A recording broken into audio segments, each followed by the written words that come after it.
I'm from Winston-Salem, North Carolina.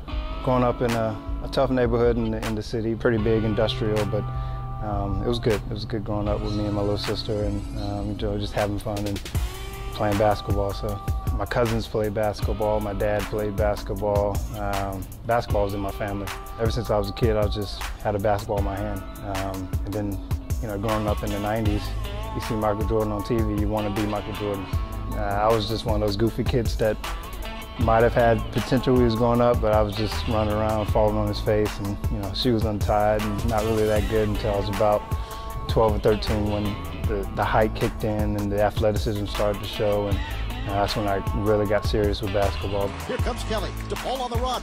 Kelly into the front court now. Top of the key. Alley-oop. Wallace jams it in with the right hand.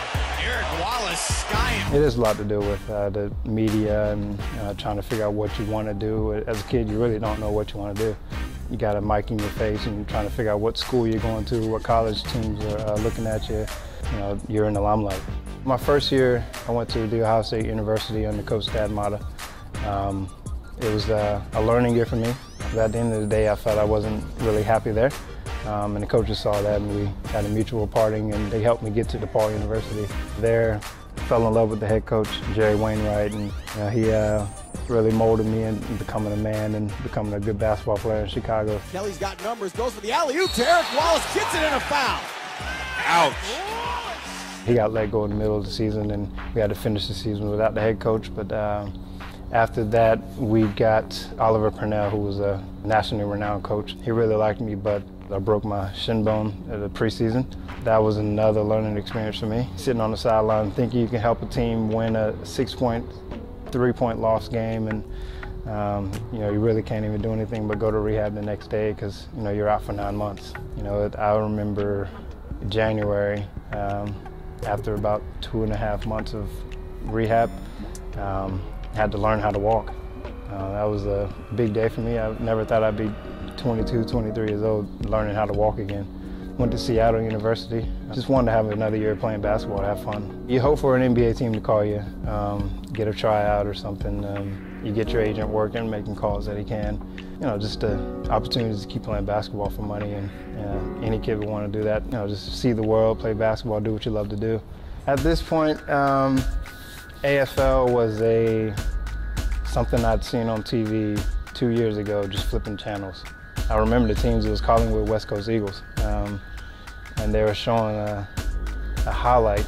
He flashed back to a highlight of a Specky. I was like, he just stood on the guy's shoulder. I said, you can't do that. What game is this? And you look, you see the field is oval, and it's about 40 people on the field, and people just yelling for no reason, and I was confused. So I was like, yep, let me turn this. And my agent found out that the USAFL, along with the AFL International Department, was looking to expand the game, and particularly to American basketball player type players. Free trip to LA and do the testing, meet the guys, and I got down there and basically didn't know what to expect. There's some footage where just fumbling the ball, not being able to find it in the air, and I was just looking like a basketball player like the other 40 guys over there. Mick Ablett, Todd Kennelly, Tony Woods liked me enough to invite me out. It was funny, I didn't even sit down with North Melbourne when I went to the combine. About a month and a half later, I'm getting a call saying, could you fly out 2 days from now to try out to work out with North Melbourne? I was, yeah, I'll get in the plane, yeah, I'll be there. But that's how that happened. It was just planning to go right all my life, and then a left turn, and the next day, and I'm in Australia. It gives me great pleasure to welcome Eric Wallace. I'd like to present you with a jumper 39. Well done. Majority of our training is here with North Melbourne. Occasionally we go up the Friday before and train with the North Ballarat guys pre-game. Playing North Ballarat is good. Coach Fitzy is a legendary coach. He's won many premierships with North Ballarat. He knows what he's talking about. I'm glad he's put the trust in me to be the sole ruckman this year for him.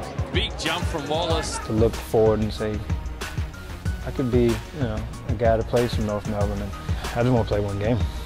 If a player goes down, or player gets out of form, or if I get in such a good form that I can help a team out, here or there. But I just want to be able to have Brad put my name on the match committee board and say, let's put him in, let's shake his hand on Wednesday and see him run out white and blue.